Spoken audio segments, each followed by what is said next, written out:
Okay, good afternoon, everybody. Welcome to the Camp TON8 orientation. Not everybody is joining, so I am recording this meeting and I'll be sharing it on the WhatsApp channel after it's processed and loaded on the YouTube link. I hope all three of you can hear me, Mira, Arika, and Saloni.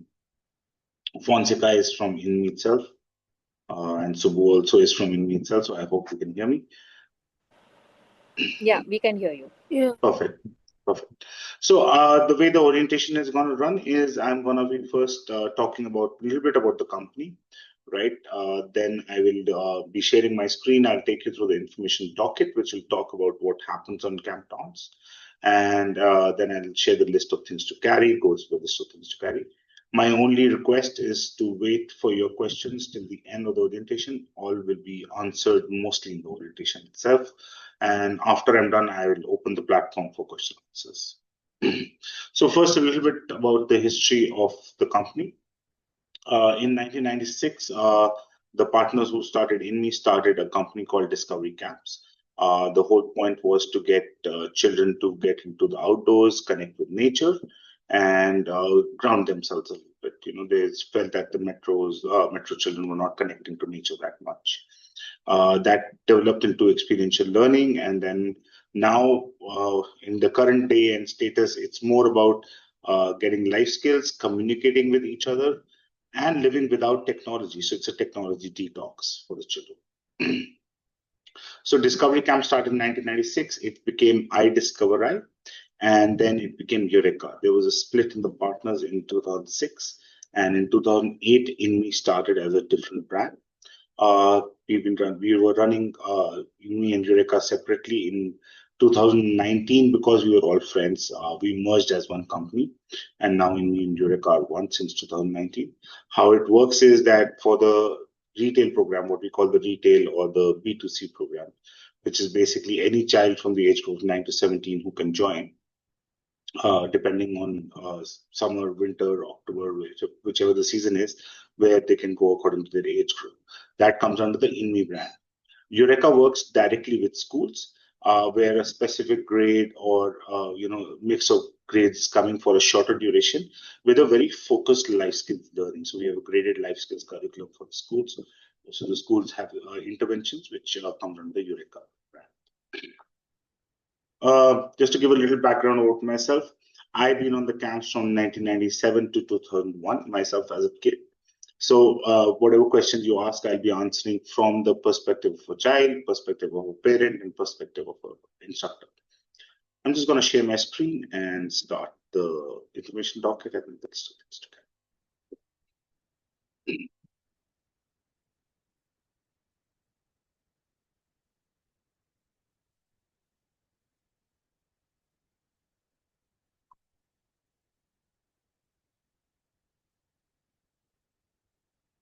Okay. So first of all, we're talking about Camps TON8, which is June 14th to June 21st. So June 14th, we'll be departing from Delhi, and June 21st, we'll be arriving back in Delhi. The picture you're seeing is the TONS camps. It's a little outdated. We have new stuff over here. We have an obstacle course over here. We have wading pools. We have more shelters built around. This is one of the first photographs we have of TONS.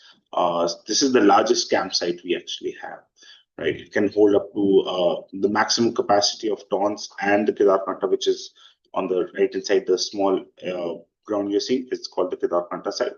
The total capacity is 150 actually. We don't take 150, we take much lesser than that. Okay. So people ask me, where is Camp Tons? So Camp Tons is not a location. Tons is not a location. Tons is actually a river. It's in the Uttarkashi district. The river Tons is actually one of the biggest tributaries of Yamuna and comes and meets Yamuna near Dehradun itself. So we are on the riverside of Tons. As you can see, the river is right there. Tons is a very safe river. It's a very technical river compared to the Ganges. The Ganges is a very long downward slope river.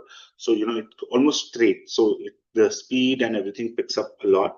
While Tons is a very technical river, it keeps turning. So the speed of the river is quite maintainable, and it's the perfect to understand and learn rafting for this age group. And that's why we keep the younger age group on TONs and the bigger age group on Rishikesh. The village where we are is called Mora. This is 180 kilometers ahead of Dehradun.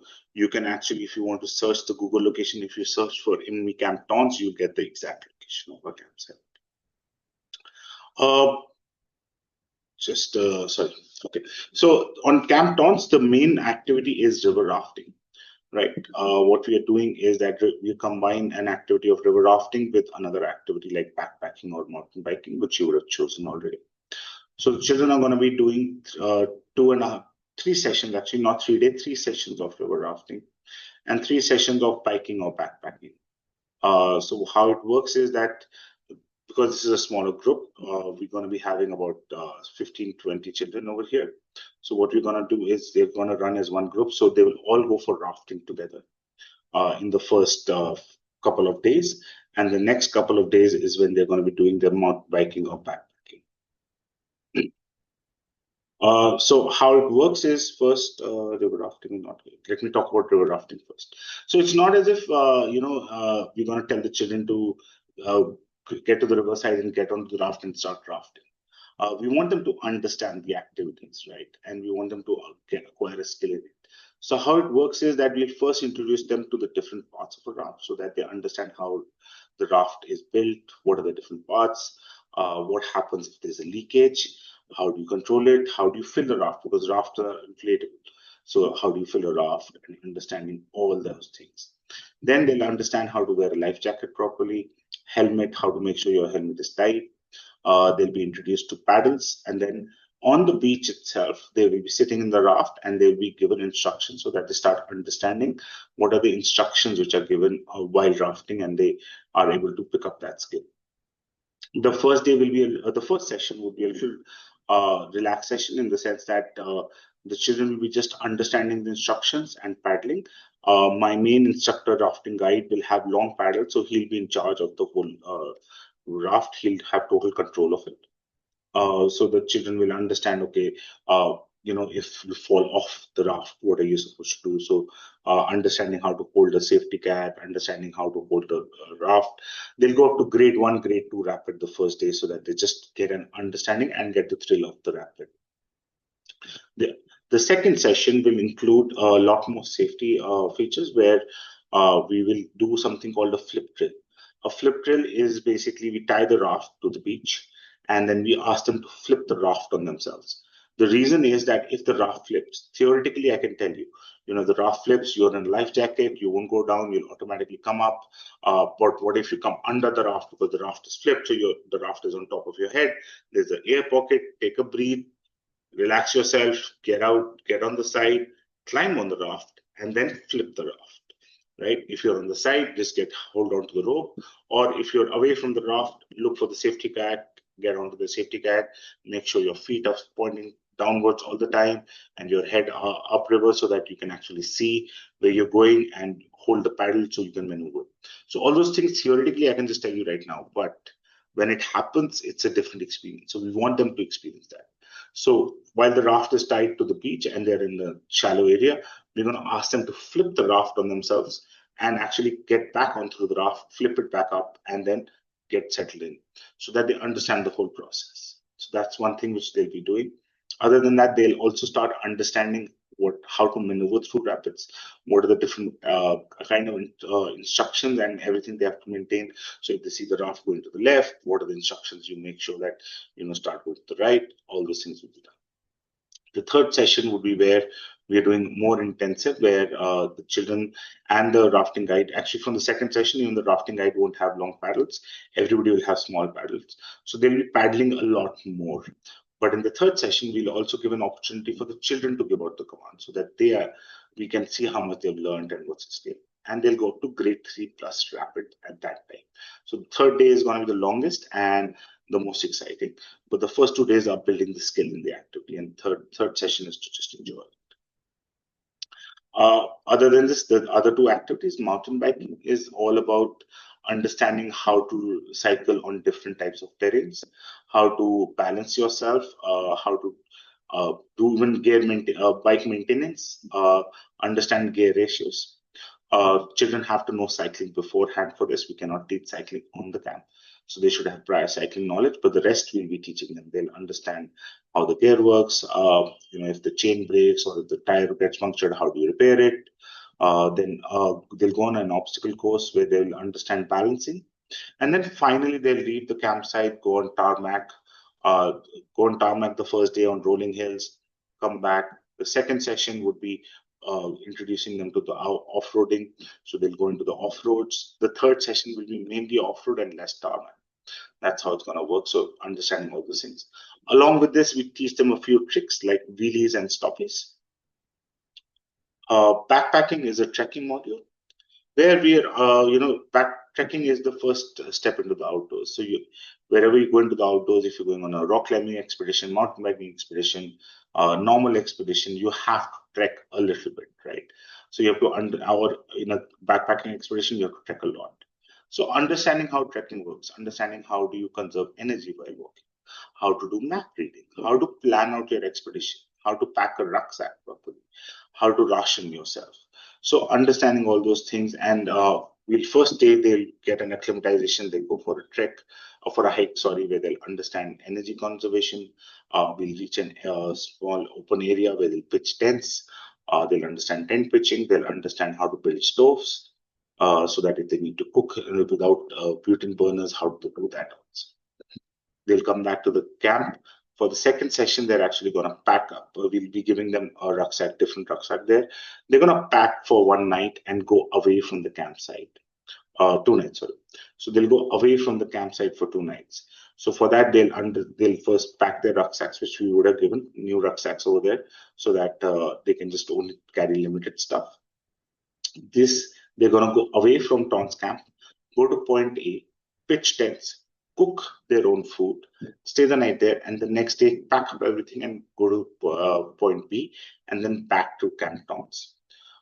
This will obviously be done under the supervision of our instructors to make sure everything is safe, especially cooking food, because even we're going to be eating the food. So the first day, actually, the instructors will lead, and the children will understand how we have planned it out, get an experience of it. And the second day is when they will actually do it for themselves. They'll plan out everything to do it.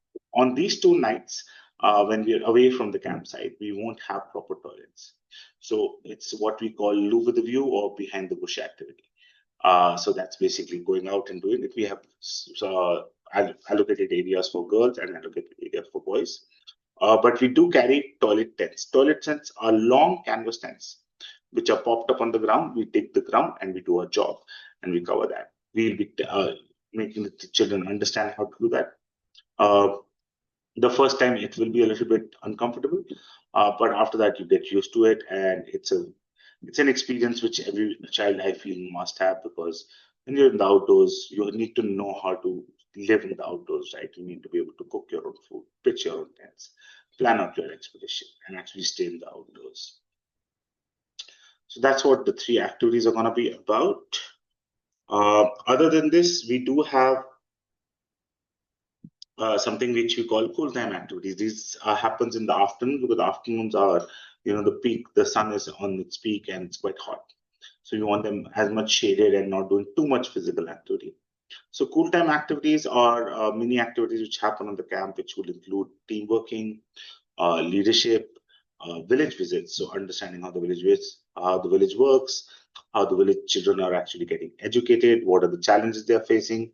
We also call the village children to our campsite one day, where they come with their homeworks and the problems they are facing in school, maybe mathematics, maybe geography or something, where our children take charge and they actually teach them concepts and make them understand that. Other than this, there will be small treks to natural pools nearby, which are the hidden pools, so that they can go and have a fun time there also. Okay. Now, some photographs. Left-hand side is the mountain biking session in the forest. This is the rafting session. This small figure right here is a safety kayaker.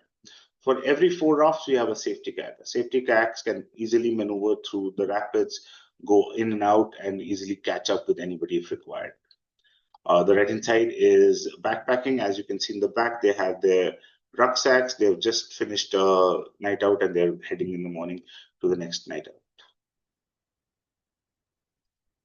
How does a typical day on Camp TON8 work? So this does not include the departure night, arrival in the morning. This will be from the next day itself. 6 a.m. is the wake-up call now. All children groan and moan on this, but it's required. We want you to be up early in the morning so that you can have the best time during the cool time of the day and not be totally out in the sun in the afternoon. So for that reason, we need to get you up at 6 a.m. When you wake up and you come out, there'll be hot tea, milk, drinking chocolate with biscuits available for you. Once you're done with that, we'll have warm up for the day, which is also called Chota Hazar. This is just some basic activities to stretch them and get them warmed up for the day. 8 a.m. is breakfast. 9 a.m. is when you go out of the campus for the outdoor activities. So the first two and a half days you're going to be doing river rafting. The next 2.5 days you're going to be doing the other activity. So you will leave at 9 a.m., come back in the afternoon, which will be around 12:30. Between 9 a.m. and 12:30 also there'll be a refreshment break. So you'll get some refreshments while you're on the activity so that you're well hydrated and have enough energy level. Come back for lunch, have lunch on the camp itself. Unless you're on the night out, then you're cooking your own lunch, right? On one day at least. 1 p.m. is lunch. 1:30 to 2:30 is what we call freewheeling time. This is where we are, children can relax and optional. This is, I love to say this to the mothers and the parents and the children. They have an option of going for a bath. We don't force anybody to have a bath, right? The children are on vacation. They have to enjoy themselves. They have to be themselves, right? They're on a vacation from their parents. So we do recommend that they go for the bath. They will get into the water 2 days at least for the river rafting. And there's a wading pool. So most of the time they're in the wading pool in the afternoon. So they will get wet. They will get cleaned. So don't worry about that. They might not change their t-shirts. It's just fine. Some children like only wearing one or two t-shirts there because it's favorite and they feel that that's what they want to wear. We do tell them to change if it's stinking or if it's very dirty. Other than that, they're allowed to be like this and we don't have an issue. So 1:30 to 2:30 is that. For bathing, we also have hot water available over there, so don't worry about that. 2:30 p.m. is when the cool time activities will start, which will run till about 5 p.m. 5 p.m. will be tea and snacks. Every day the snacks will change at tea. It could be depending on what kind of physical activity you've done or if the weather changes. Say we get rain one day, so we might do pakoras or something like that. Otherwise, there'll be biscuits, there'll be cakes, there might be mini burgers or something like that happening for them. 5:30 p.m. we'll start with some other cool time activities. Also, some fun activities where even the instructors join in with the children and they let their head down. So it could be volleyball, it could be French cricket, or a dodgeball, or capture the flag, or some circus activities. Or the children could be just relaxing. They have a choice over there. Around sunset, we'll have a debriefing session. This could be either a group sharing session or a personal reflection. When it's a personal reflection, we ask the whole campsite, which is including the instructor, the children, the camp staff, to go quiet for about half an hour. We give the children a personal journal, which is called the Cool Book, which has some quizzes, some activities for them to do, and gets them to do some kind of personal reflection.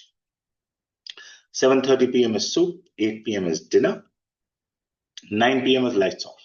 When I say lights off is when we start sending them to the tents. Nobody's gonna sleep at 9. 9:30, we'll be telling them to keep quiet, lower their volume. 10 o'clock, we'll be shouting at them to keep quiet, lower their volume. 10:15, we'll be begging them to keep quiet, lower their volume. And by 10:30, 10:45 is when usually people go off to sleep. Because they also want to chat with each other and, have a little bit of talk. So the two photographs are actually of mountain biking. The first two photographs, this is the tarmac. This is a break they were having in the middle. The extreme right is the most important photograph because that's a part of the flip trail, what I was talking about. Currently, they're right now flipping the raft upright. So they've already gone under the raft, come back out, and now they've gotten the raft. You can see the four children pulling on the rope, which is already tied to the raft, and that's what they're trying to do. They're trying to flip it back upright so that they can get back on. In terms of safety, first of all, we follow 1:6 instructor to child ratio. So for every 6 children, we have one certified instructor who is from NOLS, NIM, or GYM, or HMI.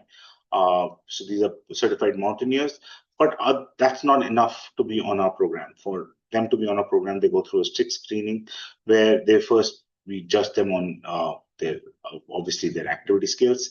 Then we have some training sessions with them on understanding child safety, how to behave with the children, how to handle any kind of emergency, uh, what is the precautions you have to take. All those things are taught to them. And then before they actually start taking charge, they are put under our senior instructors who mentor them and make sure that they are up to the mark. And there's a grading which happens. And only after that, they become a senior instructor. So we have 1:6 instructor to child ratio. Other than that, there'll be at least one instructor for every 10 females. Now, this group, it's perfect 50-50, right? We have exact number of boys and exact number of girls. So we are going to be sending, which is coming to 8 girls, 8 boys. We're going to be sending 2 female instructors so that one is in the mountain biking group and one is the uh, backpacking group. So actually, it's a 1:4 over here for the female instructors. In terms of transportation, because we don't own our own buses or our own MUVs, we have tied up with third-party vendors who have been working with us for quite a long time. So they understand that the children are going to be there. There's a high level of safety. They have to follow speed limits. They cannot be driving rashly. For the overnight journey, which is from Delhi airport till the Hut Koti, which is 40 kilometers ahead before TONS camp, there'll be a Volvo which will have 2 drivers in it, so that they are, taking turns. If one is feeling sleepy, the other is there. Other than that, we also have the travel team, a special travel team who knows the route inside out, and they take care of all the safety over there. In terms of equipment, only the top quality equipment is used. These are all UIA standard, which is the international standard for equipment, like ropes, carabiners, helmets. But we also do a lot of audits. So it's not as if that a brand new rope has come and we'll just start using it. It has to be checked by an instructor before, a senior instructor who will make sure it's safe to be used. Other than that, any activity which is happening, so if say children go for mountain biking and they come back, the cycles are checked by all the instructors to make sure they're fine, and if anything needs to be repaired, they'll repair it. If anything needs to be scrapped, they'll scrap it. In terms of medical, we have a certified MBBS doctor on camp 24/7, which has all the basic. He or she will have the basic and some advanced medicines and equipment. When we say advanced medicine, uh, so the basic are your normal over-the-counter medicines like for stomach ache, headaches, few antibiotics. But we'll also have equipment like nebulizers, IV, stitching gear. All those things will be available on the camp itself, so that we don't need to rush here or go ahead to scatter for it. Should a need arise where we need to take the child for an X-ray or any other kind of thing where we need to get them to the hospital, there's an emergency vehicle on standby at all times, 24/7 available on the campsite itself. The nearest hospital is Purola and one in Tuni. Both are 15 minutes away. Depending on what kind of emergency it is, we take the decision to which hospital to go. The big multi-speciality hospital is actually Dehradun near us, which is about 4 to 5 hours by car. The other is Solan, which is about 8 hours by car. So we take that also call accordingly, and we take action accordingly. Now, in terms of accommodation and meal, like you saw, there were tents. So children are staying in tents in a group of 4 to 5 children. We allow them to select their own tent mates. Boys and girls are obviously housed separately. Their toilets are separate. The toilets are not attached to these tents. We have built up toilets. So I'm just going to scroll back up so that I can make you understand that. Okay, so do you see this? If you can see this small structure behind the tents over here, which I have highlighted, is the toilet block. On one side is the girls, and one side is the boys. This is not attached to the tents, but it's about 20 to 30 meters from the furthest tent. This has proper WC, which is the Western style commodes, with the hygiene faucets, the pump washers, which we use these days.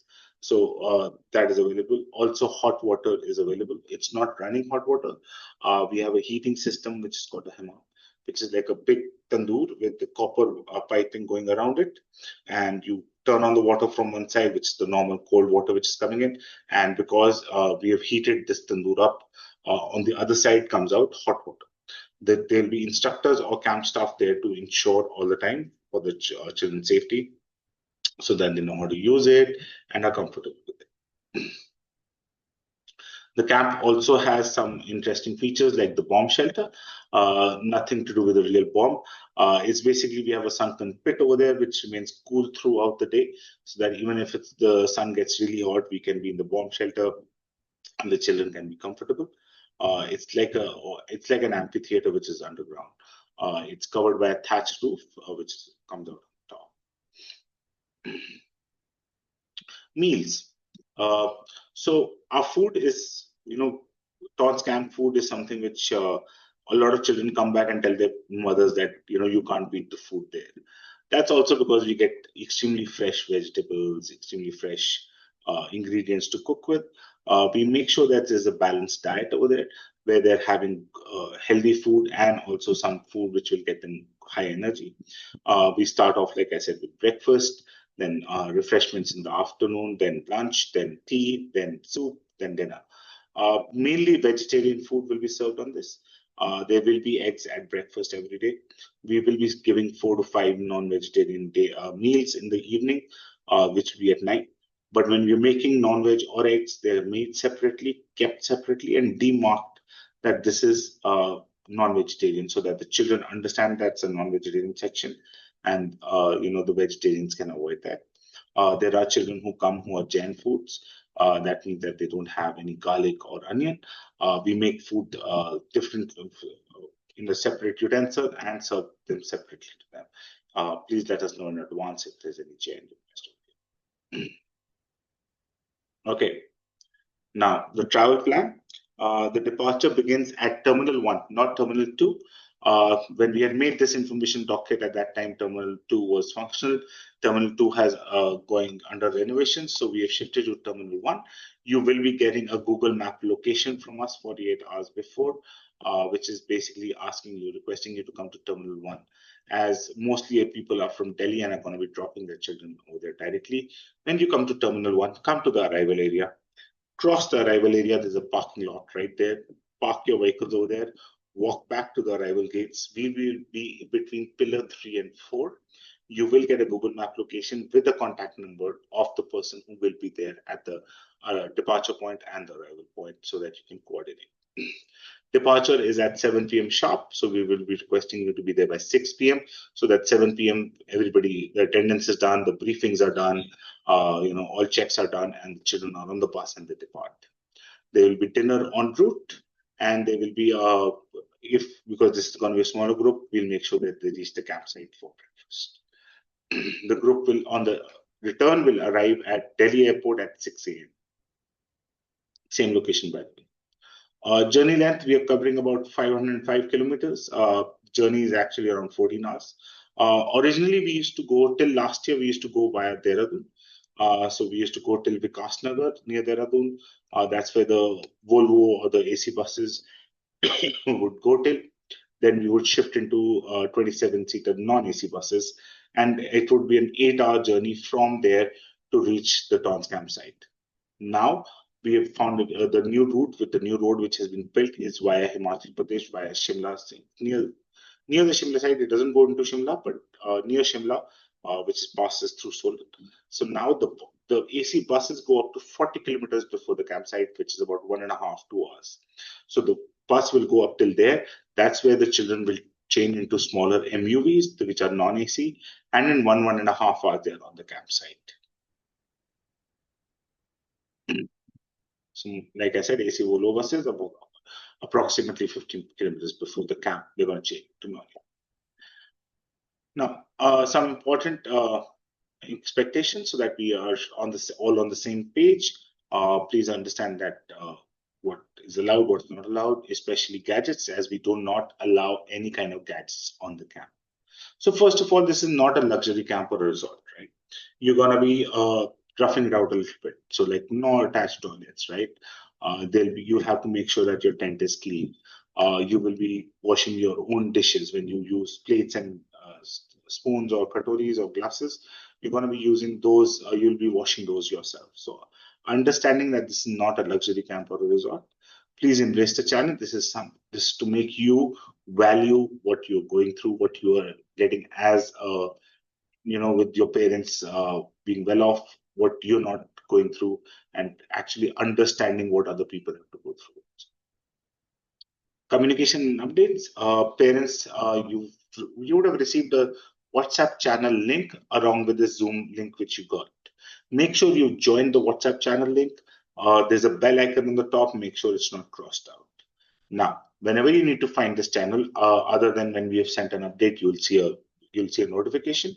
If you want to go into this, when you go into your WhatsApp, it won't show on your main screen, on your main chats page. When you see the bottom, you will see menu options over there, different tabs. There will be a tab called Update. When you press Updates, the channel will appear over there. So while on the travel, when they depart at 7 p.m., we'll put an update. When they've finished dinner at Murthal, we'll put an update. When they've changed into smaller vehicles, we put an update. And once they're on the campsite, we put one update that they've reached the campsite. After that, there'll be text updates twice daily, 11 a.m. and 6 p.m., which will tell you what's happening on the program, how the activities are going on. So in the morning, you'll understand what is scheduled, what happened in the evening, what kind of dinner they had, what was the mood, what is the weather. In the evening update, you'll get activity updates which tell you what happened on the activity, how the children liked it, what was the day weather, what did they have for lunch, what did they have for tea, and what's planned for the night. We will be trying to put photographs along with these updates. We put up group photographs in the morning and activity photographs in the evening, which are about 15 to 20 in the evening, about 1 to 2 in the morning. Now, TONS is a little bit remote area. There are times we do lose internet connectivity over there. If we lose internet connectivity, we won't get the photographs directly. So we'll just be putting a text update. So we request you to be patient. If there is any emergency happening on the program, right? If your child is going through anything where you need to intervene, so say antibiotics are supposed to be given, or a tetanus injection, or the child has high fever, we will be calling you. So you will be able to talk to your child also. We'll call you, okay, this is what has happened, this is what we are doing, this is the action we are taking, what do you want to do other than that. So we'll take you into conference and you'll understand what we are doing and what you want us to do, right? Other than that, there is no connect with the child. So there is no gadgets allowed. We do not allow any phones, any tablets, any smartwatches. We want the children to have a technology detox and actually connect themselves naturally, physically, rather than through technology. Because nowadays, what we see is children, even to each other, are connecting. If they're sitting next to each other, also, they're not talking.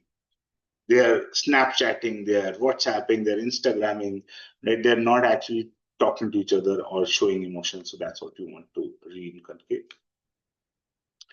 Children are allowed to carry cameras, but it's at their own responsibility. There are charging stations on the campus available.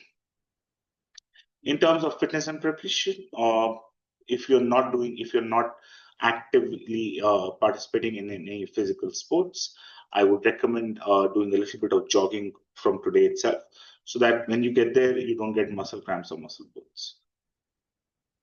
If you're buying new shoes, make sure you're wearing those so that you can break into them and not get shoe bites while you're on the camp itself.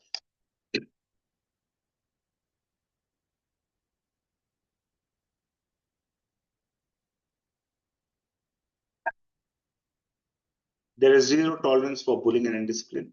Um, so if we get any complaints, we will obviously do an investigation and we'll understand what's happening. We do try to counsel the children. There are times children don't understand that they're bullied, so we do try to counsel them. But if it's a serious case, we will send the child back. If it continues after our warnings, also we will send the child back. We don't tolerate it at all. Use of substance, possession or consumption. So even possession of cigarettes, alcohol, or any contraband is not tolerated and will result in immediate expulsion from the program. No junk food or tuck.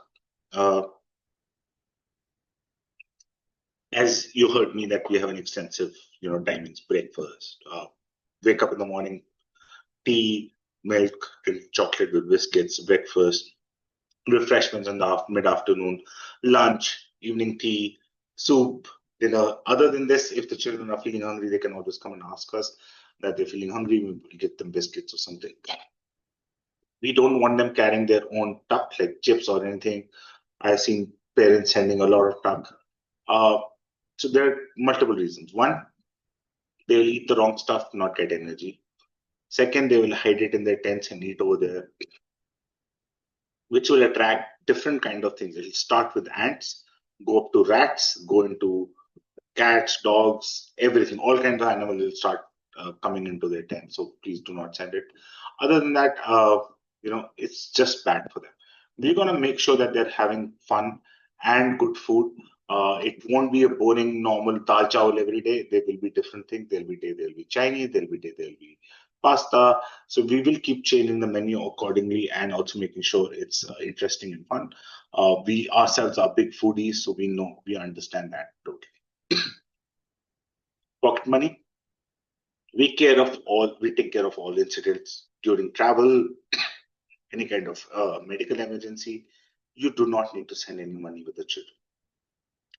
We do have a merchandise store on our camp, which has Inme t-shirts, caps, carabiners, keychains, which the children can carry money for that. You do not need to send more than 3,000 rupees for that. You can also check it. We have it online, so you can actually check it online also. If the child is flying into Delhi for the departure, we do recommend carrying extra money for the airport, which will be for the airport meals or the in-flight meals. Now, I'm just going to quickly go through the list of things to carry, and then I'll start taking question answers.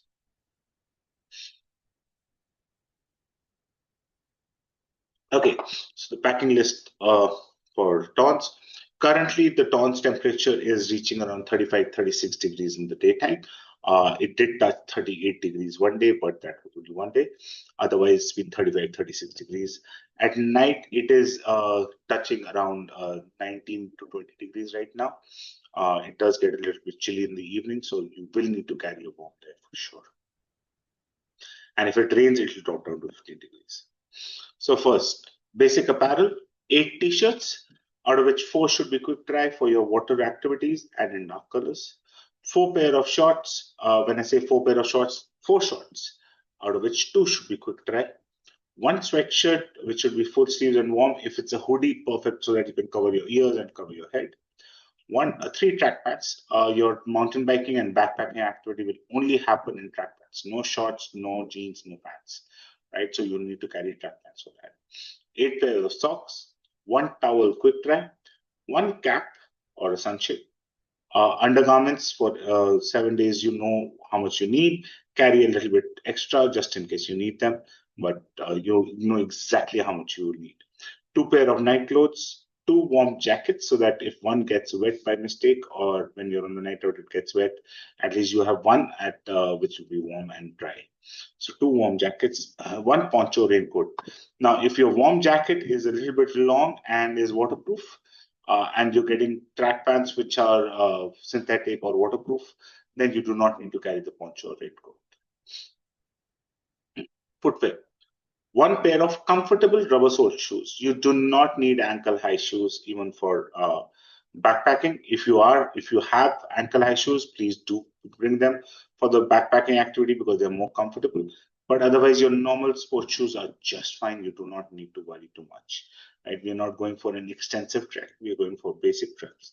So normal sport shoes are just fine. Just make sure it has a good sole and the good grip on the bottom. One pair of hiking sandals, or what we used to call floaters in our time. This will be used on the campsite when you're doing cool time, when you're doing other, which is not running around activities on the campsite, you can use these. One pair of aqua shoes or Crocs for river rafting. When you're going for river rafting, you need to have aqua shoes or Crocs. If you're not carrying aqua shoes or Crocs, hiking sandals can also do. But aqua shoes actually are very cheap. They cost about 600, 700 rupees in Decathlon. You can easily pick them up, and they'll be just a little bit more comfortable while you're in the water. So you can use those. Now, a lot of people ask me, why not Crocs on the campsite? So when Crocs are there, you have these holes on the Crocs, right? Bugs, pebbles, stones, dirt, everything gets into it. When you're walking and suddenly you have a pebble, you'll start jumping around and trying to take it off, which actually can cause you to fall. Now, the hiking sandals, if you have a pebble, you have to just shake it. As you can see, they're open from all sides almost. So if you shake your foot, it's gone, right? And you can actually see what's happening. So if an insect gets in, you can actually see there's an insect there. In Crocs, you won't be able to see and you'll be jumping here or there. So that's why no Crocs at all. And also Crocs do become a little bit slippery sometimes, so we don't want you carrying those for the daytime. For the children who've chosen mountain biking, uh, you have to carry one pair of biking gloves. Now, the other two are optional. Two pair of padded cycling shorts, which I recommend a lot because it helps you protect your bumps and also reduces chafing. Chafing is when the thighs rub together, you get a rash. So that reduces chafing also. So I would recommend carrying two padded cycling shorts, which you can wear under your normal shorts so that you're comfortable and you can ride the cycle nicely. Knee and elbow guards. These are we have them available on the campsite itself. If you want to carry your own, you can. These are actually when you go into the market and you ask for knee and elbow guards from cycling, they won't have it. So what we use are roller skating guards because that's what is available in the market. So you can get those if you want. Other items in your personal toiletries, other than your shower gel, toothbrush, and toothpaste, do include a sunscreen SPF 30 plus. You will get suntan and sunburnt over there. If you're carrying this, you will be just protecting your skin, which is very important. Lip balm and cold cream. Mosquito repellent cream or spray, or you can have those the patches which come. The patches don't work that much, but if you want to carry those, you can carry those. There will be mosquitoes in the evening for sure on the campsite. A pair of sunglasses which cover your eyes completely, a torch or a headlamp. Especially for the backpacking group, this is very important because you're going to be going away from the campsite where there will be no electricity for those 2 nights. You will need a torch or a headlamp. Uh, Otherwise, when you're on the campsite, if the electricity goes in the night, it does take time for the generators to kick in. So you will need a torch or a headlamp if the electricity goes. Also, you're staying in a tent with other children. So if you need something after lights off, switching on the light is not good manners because other children are trying to sleep. So you need to make sure that you're carrying a torch or a headlamp. A plastic bag, which will be for used and wet clothes. You have to carry that. Water bottle, 750 ml to 1 liter capacity. Something like this. We are carrying water bottles now. We are not carrying packaged drinking water bottles. What we've done is to reduce plastic waste, we carry the 25-liter Bisleri and Aquafina bottles from here, which we have a dispenser over there on the bus so that they can refill their water bottles. When they reach the campsite, we have AquaGuard RO filtered water, so they can fill up those. So please do make sure you carry one water. Sleeping bag and inflatable pillow. According to the international norms, every child should have their own sleeping bag. But being India, we know it's not a very easy choice. So what we've done is we have our own sleeping bags available over there. These are, please note, these are not new. They would have been used by somebody else, but we would have cleaned and sanitized them. These are given to the children over there. Once they reach, they can ask for it. You do not need to inform us in advance, but we do recommend if you can carry your own sleeping bag. Should be around 10 degrees. When you go, if you're buying a sleeping bag, it will show you a comfort zone. Comfort zone should be 10 degrees Celsius. One inflatable pillow. So originally we used to teach children how to use their t-shirts or their bags as pillows, but over the years we've got a lot of feedback that the children are not comfortable with it and do not get a good night's sleep. So we started recommending one inflatable pillow if you want to carry. So when you come into the camp, you can actually carry this in a, when I come to the luggage, you can keep it in the small bag so that even on the bus you can use medicine and glasses. Only if you're on any specific prescribed medicines or you don't take allopathic and only take homeopathic, do you have to send medicines. If you are sending any kind of medicines, do let us know beforehand. For the when you're traveling, we have motion sickness tablets available, headache, fever, everything we have available. So you do not need to send. We do not want any child self-medicating. We want to know what medicines they are getting, because if something happens over there and we need to give them any medicines, we should know not what to mix, what not to mix. So make sure if you're sending any medicines, we are aware of it and what is the time they have to be given, so that even the doctor can make sure that the child is eating the medicines on time. Spectacles, if any child wears spectacles, we recommend carrying an extra pair. Make sure you have a retainer strap so that, if they fall off, they don't fall off on the ground and they're still hanging around your neck. Packing.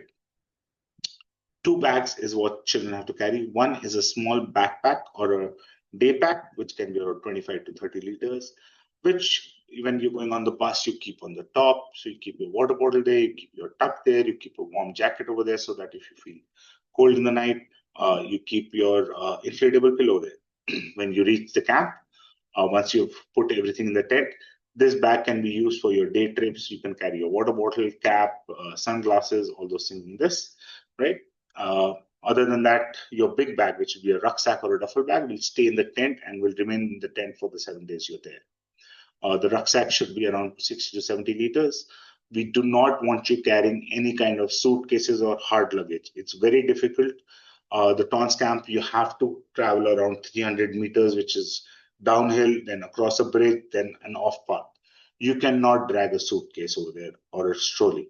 You have to carry it. So that's why we are saying rucksack or duffel bag, which you can carry on your shoulder, and get used to that also, right? I wasn't so used to it. I hardly carry suitcases, trolleys, even if I'm going anywhere where, even if I'm going to a hotel, I'm carrying rucksacks, and so much more convenient. Cash, like I already mentioned, we take care of everything. You can send 3,000 rupees for t-shirts, caps, or keychains if they want to buy. Also, if you're flying in, I'll come to that also, that carries some extra money. No mobile phones, no expensive jewelry, no electronic gadgets. Camera you can carry at your own risk. As I said before, we have charging stations on the campsites available for the cameras. Now, for the participants flying to the departure city, which is Delhi or Dehradun, depending on where you've chosen, make sure you're carrying a pouch with you or a Ziploc bag, which you'll put a power pack with a charging cable so that when on the return, when you back, you can charge your phone. Printed copy of your return ticket, original Aadhaar card for identification, cash for food or essentials at the airport, or if you're flying Indigo or SpiceJet to buy food. When you get to Delhi or Dehradun, you will get in touch with us. You'll come out of the airport. We'll ask you to speak to your parents, and you'll switch off your phone and put it in this pouch. This pouch will be sealed, put in a bag, and goes into a safe in Delhi. This remains there and then gets back to you when you're on the return. I'm done with my monologue. I can start taking question and answers. Thank you.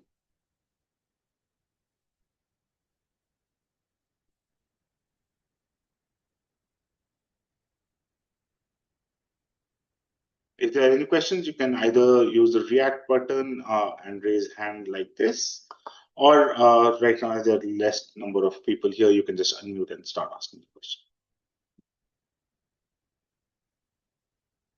And if there are no questions, thank you so much. You can start logging off.